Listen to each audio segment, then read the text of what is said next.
Selamat pagi dan salam sejahtera diucapkan kepada Profesor Madya Dr. Muhammad Hanafi bin Muhammad Yassin.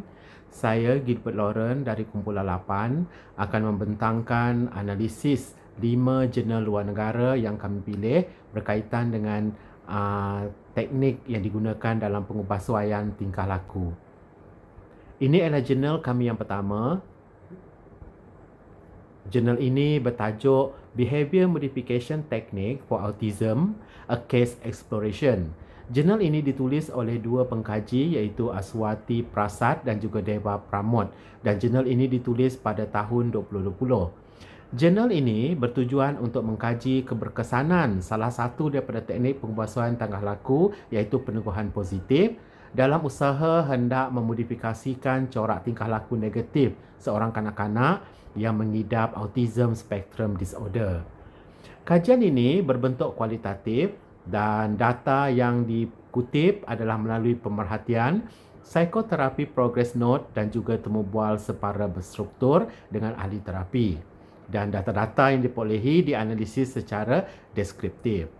Sampel kajian dalam kajian ini adalah seorang kanak-kanak perempuan yang berusia 1 tahun dan 8 bulan di India.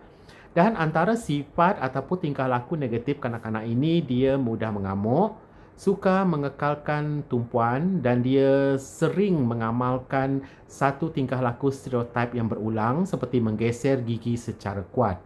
Selain itu, dia suka mengepakkan tangan dan juga dia tidak terlibat dalam interaksi sosial ataupun tidak berkawan dengan orang lain, tidak membuat kontak mata dengan orang lain.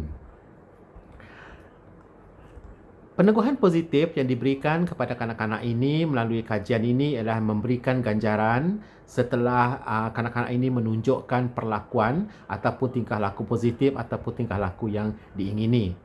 Yang kedua adalah menurut Aswati dan Deva pada tahun 2020, mereka mencadangkan satu peneguhan sekunda juga boleh diberikan kepada kanak-kanak ini seperti sekiranya dia menunjukkan tingkah laku yang diingini, dia akan diberikan pelukan oleh ibu dia sendiri. Contohnya jika dia mendengar arahan ibu dia. Kebaikan teknik peneguhan positif ini, dia dapat meningkatkan tumpuan sampel kajian, di mana sampel kajian ini didapati mula berkawan dengan kanak-kanak yang lain, dia mula menggunakan kontak mata dan juga dia mula senyum dengan orang lain. Dan antara keburukan teknik peneguhan positif ini, dia mengambil masa yang panjang. Tindak balas yang betul perlu diperkukuhkan secara berterusan dari masa ke semasa.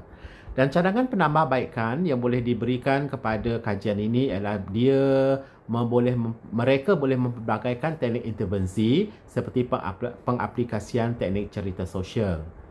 Dan kesimpulan yang diperolehi adalah teknik peneguhan positif ini dia sebenarnya berkesan dalam memodifikasikan tingkah laku kanak-kanak yang mengidap Autism Spectrum Disorder daripada tingkah laku negatif kepada tingkah laku positif. Dan di Malaysia, teknik ini banyak dilaksanakan dalam pendidikan khas dengan memberi ganjaran untuk menimbulkan keinginan yang tinggi dalam diri kanak-kanak untuk bertingkah laku positif. Jurnal kami yang kedua, tajuk dia adalah The Effectiveness of the Token Reinforcement in Reducing the Aggressive Behavior Among People with Learning Difficulties. So, jurnal ini ditulis oleh 3 orang, iaitu Wadian Jawad Abdul Kadim, Riyad Hatib Obaid dan Haura Abbas Kirmash pada tahun 2018. Jurnal ini bertujuan untuk mengenal pasti keberkesanan pengukuhan token dalam mengurangkan tingkah laku agresif dalam kalangan murid yang mempunyai masalah pembelajaran. So, tingkah laku pengubahsuaian, teknik pengubahsuaian tingkah laku yang digunakan dalam jurnal ini adalah token. Dan jurnal ini menjalankan satu kajian eksperimen, pre-test dan juga post-test, manakala sampel kajian yang digunakan adalah 8 orang pelajar dan instrumen untuk menganalisis adalah Wilcoxon test. Dan apakah itu token? Token adalah sesuatu yang berbentuk fizikal diberi kepada pelajar selepas melakukan perbuatan yang diingini dan boleh ditukar kepada objek ataupun aktiviti. Definisi token ini menurut Salzer dan Mayer pada tahun 1997.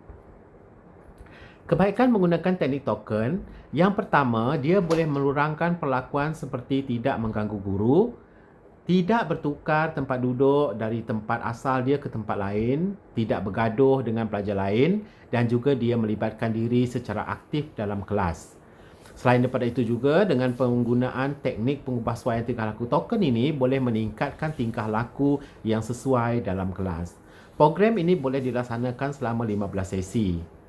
Manakala keburukan penggunaan teknik pengubahsuaian tingkah laku token ini adalah pemberian token ini dia harus diberi sistematik setiap hari. Dan juga penggunaan token ini juga dia kurang mampu menjejak tindak balas tingkah laku secara berterusan. Dan juga tingkah laku agresif tidak dinyatakan secara spesifik dalam kajian ini. Dan cadangan penambahbaikan adalah membuat perbandingan dua teknik dan juga memamerkan item yang ada dalam skala instrumen agresif. Dan kesimpulan yang didapati daripada kajian ini adalah teknik pemberian token ini dapat mengurangkan tingkah laku yang agresif. Ini jurnal kami yang ketiga. Jurnal ketiga ini bertajuk A Token Economy, an Approach Used for Behavior Modification Among Disruptive Primary School Children. Jurnal ini ditulis juga oleh 3 orang iaitu Samantha Shakespeare, Vincent M.S. Peterkin dan Paul Andrew Bone pada tahun 2018. Di mana kajian jurnal ini dia menggunakan teknik pengubahsuaian tingkah laku yang diberi nama token ekonomi. Apakah itu token ekonomi? Token ekonomi adalah satu teknik di mana individu akan diberi token sekiranya dia menunjukkan tingkah laku yang diingini ataupun tingkah laku yang positif. Menurut Miller and Drennan pada tahun 1970, token ekonomi ini dia mempunyai kegunaan dan kuasa dalam membentuk tingkah laku yang positif. Kajian ini dia mengkaji dan meneliti keberkesanan token ekonomi dalam kalangan murid sekolah rendah di Jamaika dan murid pelajar-pelajar itu mempunyai tingkah laku disruptif. Sampel kajian mereka adalah 40 orang murid sekolah rendah di Manchester, Jamaika, di mana daripada 40 orang murid itu 21 adalah pelajar perempuan dan 19 adalah pelajar lelaki. Masalah tingkah laku negatif pelajar-pelajar ini, mereka suka mengganggu proses pengajaran dan pembelajaran dalam kelas. Manakala tempoh kajian ni adalah 8 minggu. Tempoh pemerhatian dia. Kajian yang dilaksanakan oleh mereka ini berbentuk kuantitatif. Juga dia menggunakan kaedah borang soal selidik, borang pemerhatian dan juga catatan guru dia juga digunakan untuk mengumpulkan data. Kebaikan token ekonomi ini, dia boleh memotivasikan murid bertingkah laku yang diingini dengan mengurangkan atau menghentikan tingkah laku negatif tersebut secara langsung. Didapati hasil daripada kajian ini, peningkatan akademik pelajar-pelajar tersebut meningkat. Terdapat peningkatan akademik. Manakala keinginan yang tinggi dalam diri murid untuk mendapatkan token yang ditimbulkan. Sebab bila dia melakukan tingkah laku yang positif, maka dia akan diberi token. Jadi keinginan mereka untuk dapatkan token itu menyebabkan mereka berubah. Manakala keburukan pula, teknik ini dia kurang pembentukan motivasi intrinsik, iaitu motivasi dalaman. Kerana token merupakan dorongan dari luar. Maksudnya, mereka berubah bukan kerana keinginan sendiri. Mereka berubah hanya semata-mata kerana ingin mendapatkan token tersebut. Tingkah laku yang diingini ini mungkin tidak dapat dikekalkan dalam jangka masa yang panjang apabila teknik tersebut dihentikan. Bila sudah tidak ada pemberian token, kemungkinan mereka berulang kembali kepada tingkah laku mereka yang lama. Cadangan penambahbaikan adalah mempelbagaikan penggunaan teknik untuk mendapatkan tingkah laku yang diingini, dan kesimpulan yang diperolehi daripada kajian ini adalah teknik token ekonomi hanya sesuai digunakan untuk murid prasekolah atau murid tahap 1. Jurnal kami yang seterusnya adalah Applications of a Shaping Technique to Increase On-Task Behavior Duration in Children with ADHD. Juga ditulis oleh 3 pengkaji iaitu Amatul Firdausan Nasa, Mita Jakrawira Laksana dan juga Retno Pujiati. Ditulis pada tahun 2018. Menurut Lahir, pada tahun 1997, ADHD adalah masalah kanak-kanak yang mempunyai kesukaran untuk menumpukan perhatian kerana kebolehannya yang terhad untuk memberi tumpuan dan sering menunjukkan tingkah laku tidak sabar. So, dalam kajian ini, pengkaji telah menggunakan kajian seorang pelajar budak lelaki yang berumur 11 tahun. Dan kanak-kanak lelaki ini didapati mengidap ADHD dan juga learning disorder, di mana dia tidak dapat berfokus. Objektif kajian pula memanjangkan tempoh konsentrasi dari 1 minit ke 12 minit dan juga mengkaji keberkesanan teknik shaping. So, dalam kajian ini menggunakan teknik shaping. Cara dia, pelajar itu disuruh duduk dan diberi rakaman cerita. Kemudian dia akan ditanya soalan berkaitan dengan cerita yang dia dengar. Dan kajian ini dilakukan di Klinik Universiti Indonesia. So, setiap jawapan yang betul, dia akan diberi ganjaran dan juga peneguhan positif. Metodologi dia adalah A to B baseline intervensi. Kebaikan teknik shaping ini, dia boleh membantu dalam pembelajaran. Selain daripada itu juga, dia boleh meningkatkan keyakinan kanak-kanak yang bertingkah laku negatif tadi. Manakala keburukan teknik ini juga, dia perlu ada satu bilik khas ataupun bilik yang kondusif. Yang kedua, kekurangan tenaga sumber manusia dalam melaksanakannya. Kebaikannya pula, dia boleh dapatan kajian yang kami perolehi adalah masa berkala dengan bilangan soalan yang boleh dijawab, keberkesanan meningkat apabila frekuensi pengulangan bertambah atau ganjaran diberikan, dan berfokus dengan baik dalam persekitaran yang senyap. Ini adalah dapatan kajian yang diperolehi oleh pengkaji-pengkaji tersebut. Dan kesimpulan dia, teknik ini berkesan terhadap murid yang sukar berfokus dan dianya boleh diaplikasikan di Malaysia. Kebaikannya adalah membantu dalam pembelajaran dan meningkatkan keyakinan diri.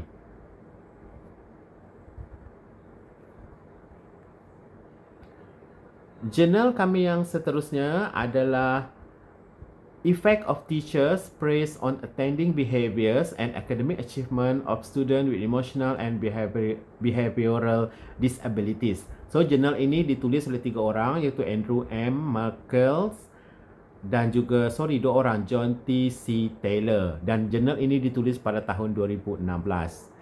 Jurnal ini ditulis dia menggunakan teknik pengubahsuaian tingkah laku iaitu peneguhan positif, iaitu melalui pujian daripada guru. Menurut Nelson and Robert pada tahun 2000, murid yang mempunyai tingkah laku bermasalah menerima lebih banyak teguran atau hukuman dari guru berbanding dengan pujian dari guru.